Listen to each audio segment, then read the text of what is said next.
Hello दोस्तों, स्वागत है आप सभी का। एक प्रश्न किया गया था कि अगर एक दिन में एक ही जैसी कुंडली बन जाती है और प्लैनेट अपनी डिग्रियां भी नहीं बदलते, तो उस कंडीशन में क्या प्रभाव देखने को मिल सकता है। या ये मान लीजिए कि 2.5 दिन तक चंद्रमा एक ही राशि में बैठे हुए हैं और एक दिन के लिए वो एक नक्षत्र में भी बैठे हुए हैं, तो फिर कहां पर अंतर आता है।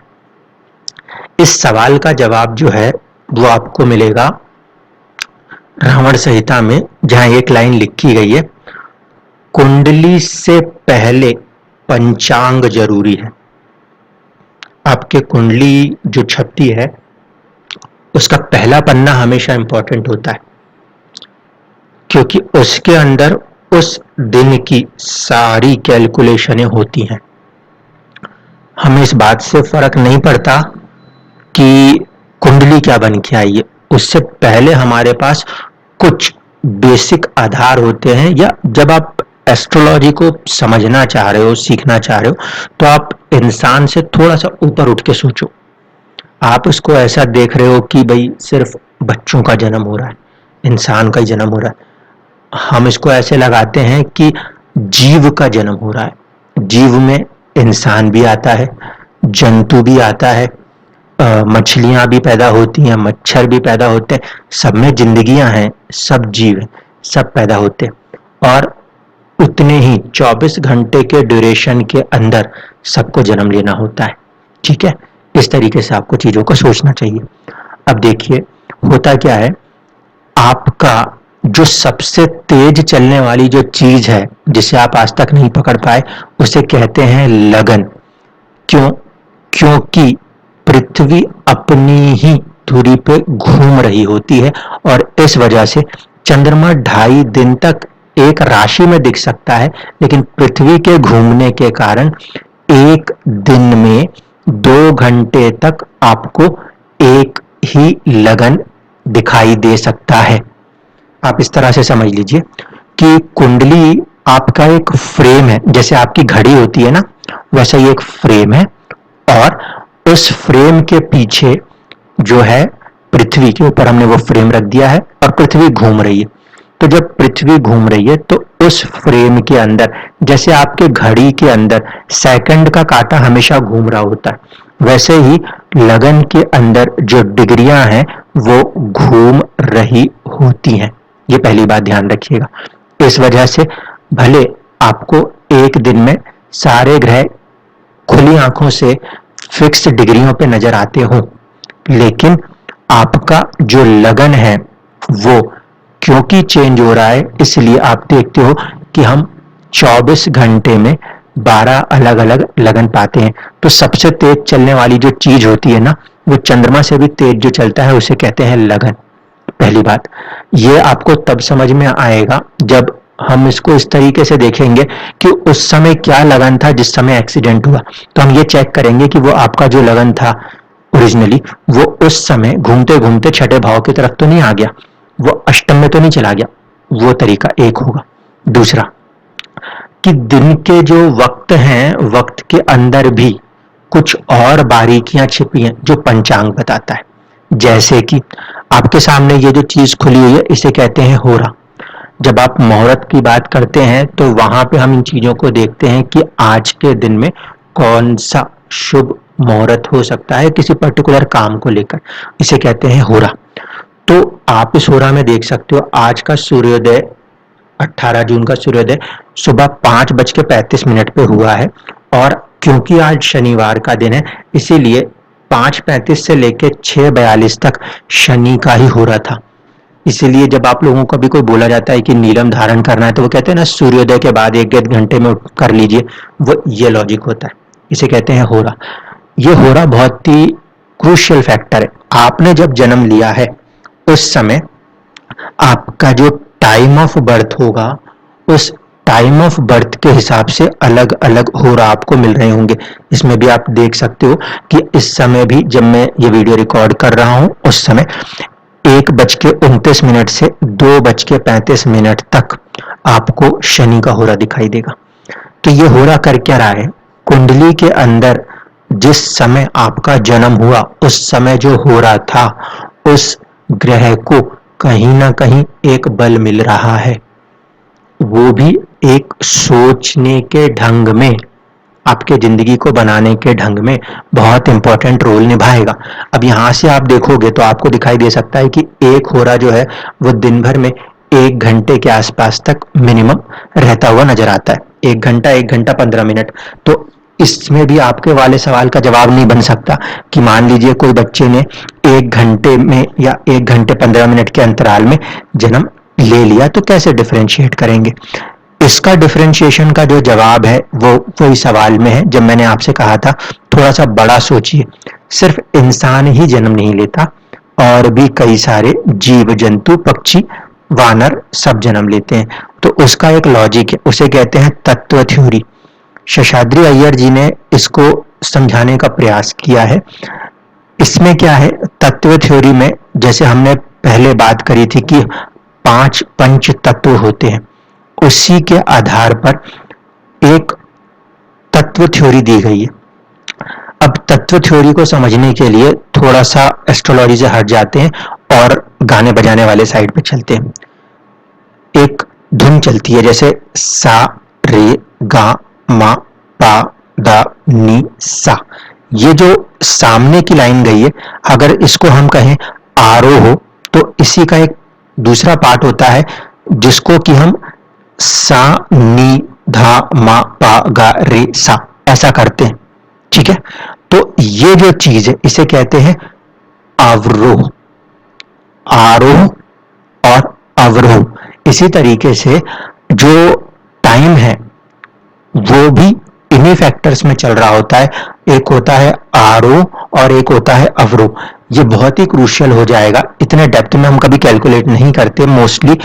ये उस मामले में क्रूशियल है, अगर किसी का जन्म आरोह में हुआ है तो उसकी जिंदगी में उन्नति होती हुई नजर आएगी, वो ऊपर की ओर बढ़ता हुआ जा रहा होगा।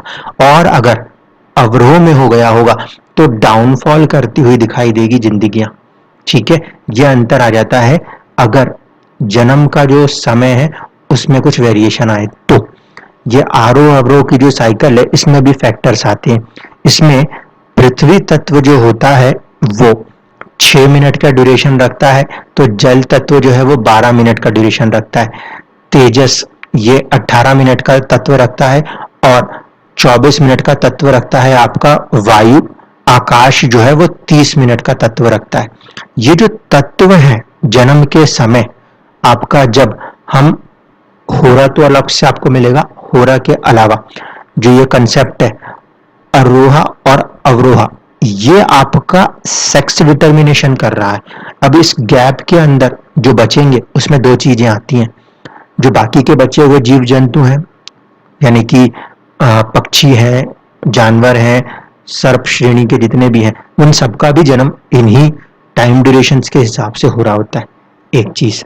दूसरी चीज कि आप यहाँ पे देख पा रहे हो कि यहाँ पे उन्होंने सेक्स को डिफाइन कर दिया है कि male female male female male. अब जिस समय जन्म हुआ उसी समय एक आरोह, और उसी के बाद जैसे हम दशा सीक्वेंस देखते हैं ना कि महादशा है तो फिर उसके बाद प्रत्यंतर, अंतर प्रत्यंतर, ऐसा ऐसे ही इसमें भी सीक्वेंस चलती है। वो 6 मिनट के अंदर बाकियों की सीक्वेंस बनती जाएगी। तो जब इस तरह की सीक्वेंसिंग होती है, उस सीक्वेंस में अगर दोनों फैक्टर मैच किए तो फीमेल, दोनों सही फैक्टर मैच किए तो मेल, अगर फैक्टर डिस्टर्ब हो गया तो किन्नर का जन्म हो जाता है। अब आप समझ पा रहे हो कि सिर्फ कुंडली ही नहीं, कुंडली के पीछे वो पंचांग में कुछ ऐसे भेद छुपे हुए हैं जो इस बात का आपको रीजन दे सकते हैं कि जन्म किसका होना था। ये वाली चीज मैंने क्यों खोजी थी मैं आपको बताता हूँ।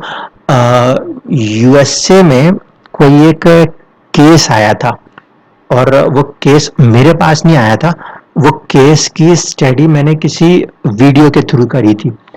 मेरे को नाम तो नहीं पता, आप लोग शायद नाम जानते होंगे। तो उसमें क्या हुआ था, वो जो एक बच्चा था, वो बच्चे का जन्म हुआ, उसकी शक्ल जो थी वो इंसान के रूप की थी, लेकिन उसकी जो चमड़ी थी, जो स्किन थी, वो स्किन एक्चुअल में इस तरह से निकल के आ गई जैसे कि किसी मगरमच्छ की चमड़ी होती है।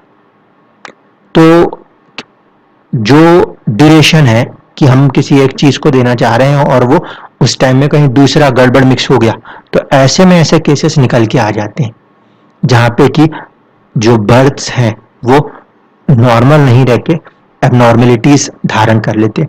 हम उसको मेडिकल टर्मिनोलॉजी में कहीं ना कहीं क्रोमोजोम से जोड़ने की कोशिश करते हैं कि इसमें कुछ क्रोमेटिक वेरिएशंस आ गए हैं, लेकिन होता यही है। ये वो साइंस है जो जन्म के पीछे काम कर रही है। इसलिए आप समझ सकते हो कि अगर टाइम थोड़ा सा ऊपर या नीचे हो गया तो जहां वो मेल चाइल्ड होना था वहां पे हो सकता है वो फीमेल चाइल्ड हो जाए, जेंडर चेंज हो जाए।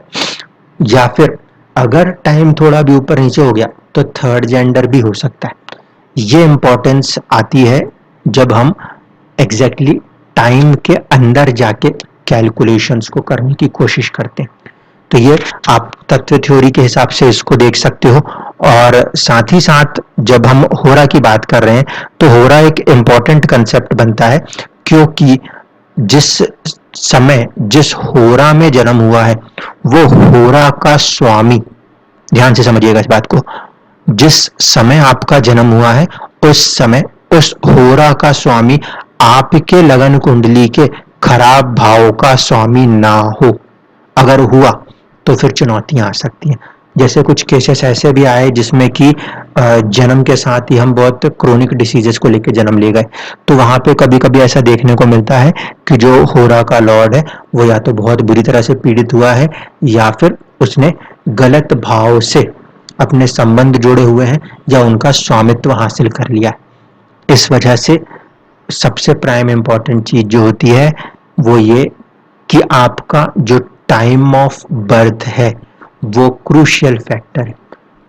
और आपके सवाल का जो जवाब है, जैसे मैंने आपके कमेंट में भी लिखा था कि 12 अवस्थाएं होती हैं ग्रहों की, उसके बहुत अजीब अजीब से नाम है। शयन अवस्था के नाम से ज्यादातर उसको शास्त्र में पढ़ते हैं, नहीं तो नेत्र लिप्सा और आगम, मतलब अजीब से ही नाम है उसका। तो प्रोनाउंसिएशन भी आप समझो कि इस तरीके से है कि उसको समझ मारना बहुत मुश्किल होता है। उसमें क्या दिक्कत आ रही है, उसमें दिक्कत ये आती है आपका जन्म सूर्योदय के बाद से जिस समय तक होगा उसको हम कंसीडर करते हैं घटी में, ठीक है। अगर हम अपने इंडियन सिस्टम को फॉलो करें, इंडियन सिस्टम को, तो हमारा एक दिन जो है ना वो होता है 60 घटी का, और इसी को इंग्लिश कैलेंडर या क्लॉक में 24 घंटा कहते हैं, ठीक है। तो जो 60 घटी का हमारा दिन है उसमें हमारा जन्म जो है सूर्योदय से जैसे जैसे चेंज होता जाएगा। मान लीजिए मेरा जन्म हुआ 5 बजे और शाम को मेरा जन्म हुआ, सुबह के वक्त उस दिन सूर्योदय तकरीबन तकरीबन 7 बजे के आसपास हुआ था, ठीक। तो आप जब उसको गैप को निकालोगे तो ऑलमोस्ट 10-11 घंटे का कुछ एक ड्यूरेशन बन जाएगा। 10-11 घंटे कैसे कह सकते हैं, सुबह का जन्म मतलब कि दोपहर या जब तक सूर्यास्त ना हो जाए इसके पहले का जन्म है, तो ये सारे के सारे जन्म दिन के जन्म मानते हैं। फिर से रिपीट कर रहा हूं, सुबह यानी कि सूर्योदय के बाद से लेकर अगर सूर्यास्त ना हुआ हो उस समय तक का सारा जन्म दिन का जन्म कंसीडर होता है। उसमें अगर मैं बोल रहा हूं कि मेरा जन्म 5 बजे हुआ और उस समय सूर्यास्त नहीं हुआ था, तो ऐसे कंडीशन में आप जब उसको टाइम में कन्वर्ट करोगे तो वो लिखा जाएगा 17 बजकर समथिंग मिनट्स। और सूर्योदय मैंने कितने बजे बोला, सुबह के 7 बजे। इन दोनों का गैप करेंगे तो 10 घंटे आएंगे। ये जो 10 घंटे हैं ये अप्रोक्सीमेटली 24-25 घटी बनेंगे। वो जो ड्यूरेशन है वो मेरे जन्म के नक्षत्र प्लस मेरे जन्म के लगन की डिग्री, इन सबके साथ ऐड होगा और उसके बाद वो अवस्था निकलेगी जो 12 अवस्थाएं निकलती, उसका कैलकुलेशन काफी अजीब सा है, मैं इसीलिए उसको देने से अवॉइड कर रहा हूँ। उसमें बहुत इंपॉर्टेंट बात ये आएगी कि आपका टाइम ऑफ बर्थ अगर वेरिएट कर गया तो वो जो अवस्था है वो हो सकता है कि गलत हो जाए। मैंने पिछले 2 दिन पहले किसी वीडियो में इस बात को दिखाया था कि हम लज्जाती वाली जो अवस्था है वहां तक ही अभी तक रुक सकते हैं, क्योंकि उसके आगे वाले में अगर आपने जो टाइम बताया है वो 2 मिनट भी आगे पीछे हो गया तो आखिरी अवस्था जो है वो बदल जाएगी। ये बहुत क्रूशियल है, क्योंकि उस कैलकुलेशन में जब हम यूज करते हैं एसपीजी प्लस RAN समथिंग, तो उस कंडीशन में ये सारे फैक्टर्स को लेकर इंक्लूड करके जोड़ा जाता है। लास्ट में आता है आपके नाम का इनिशियल लेटर, उसका कुछ नंबर होता है, उसको फाइनल कैलकुलेट करने के बाद वो डिसाइड करते हैं कि ये किस तरफ जाएगा। ठीक है, तो इस तरीके से आप समझ सकते हो कि कुंडली में वो जो ग्रह बैठे हुए हैं वो जैसे जैसे आपका दिन आगे बढ़ता जाएगा वैसे वैसे गति बदलती जाएगी। ठीक है, और उसी हिसाब से उन जो ग्रहों का रिजल्ट है वो बदलने लगेगा, सेम भाव के अंदर भी, और जब 2 घंटे हो जाएंगे तो वो तो पूरे का पूरा भाव भी बदलने लगेगा। इसीलिए चंद्रमा से तेज घूमने वाली कोई चीज है वो है लगन। दूसरा, ब्रॉड सेंस में सोच के देखिए कि अलग अलग तरह के लोग क्यों जन्म लेते हैं, तो इसमें 2 फैक्टर काम करते हैं, longitude and latitude of the place of birth. क्यों? क्योंकि जिस समय आपका जहां जन्म हुआ है वो प्लस हमारा जो स्टैंडर्ड मेरिडियन हमने बना के रखा है 82.5 का, वहां पे सूर्योदय सूर्यास्त कुछ और हो रहा होगा, आपके प्लेस पे कुछ और हो रहा होगा। जब हम कैलकुलेशन को देखते हैं तो हमें ये समझ में आता है कि जब किसी बच्चे का जन्म उड़ीसा में हुआ हो, बंगाल में हुआ हो, नॉर्थ ईस्ट में हुआ हो, तो वो 82.5 का जो फैक्टर है उससे उसको माइनस करना पड़ता है, क्योंकि डेटा हमारे पास अगर 82.5 का है, या मान लीजिए जो ये कैलकुलेशंस हो रही हैं ये कुछ पर्टिकुलर स्टैंडर्ड्स को मेंटेन करके हो रही हैं। कई बार उज्जैन को फोकस किया जाता है, तो जो उज्जैन का उस समय का मेरिडियन बनता होगा उसके हिसाब से आपको देखना पड़ेगा कि जोड़ना है या घटाना है। वो चीजें भी वेरिएशंस का कारण बनती हैं। जैसे मैंने अभी आपको बोल दिया उड़ीसा, यानी कि आप ये समझ लो 82.5 हमारे लिए कहाँ आता है, ऑलमोस्ट इलाहाबाद बनारस प्रयागराज इस साइड पे कहीं आता है, यूपी से क्रॉस होती है वो लाइन, तो हमने उधर एक आधार माना हुआ है, हमारी घड़ी उस आधार से चलती है। ठीक, अब अगर उसके पहले वाले जो डिवीजन है, यानी कि आपका पूरा नॉर्थ ईस्ट, आपका पूरा बिहार का इलाका और आपका उड़ीसा का एरिया, इस एरिया में अगर हम उसी घड़ी को मैच करने की कोशिश करेंगे तो वहां और यहाँ पे वेरिएशन आएगा। इसी तरीके से उस 82.5 के बाद आप इस साइड आओ, दिल्ली की तरफ आओ, राजस्थान की तरफ आप जैसे जैसे जाओगे वैसे वैसे लॉन्गिट्यूड लैटिट्यूड चेंज होते जाएंगे, तो सूर्योदय का जो वेरिएशन है वो भी आपको देखने को मिलेगा।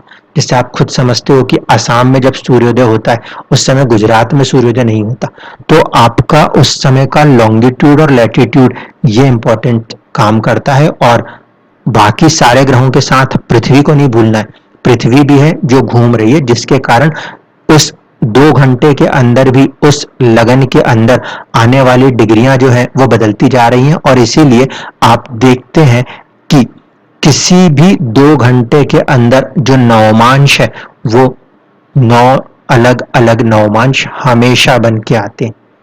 उसका रीजन यही कि पृथ्वी घूम रही है।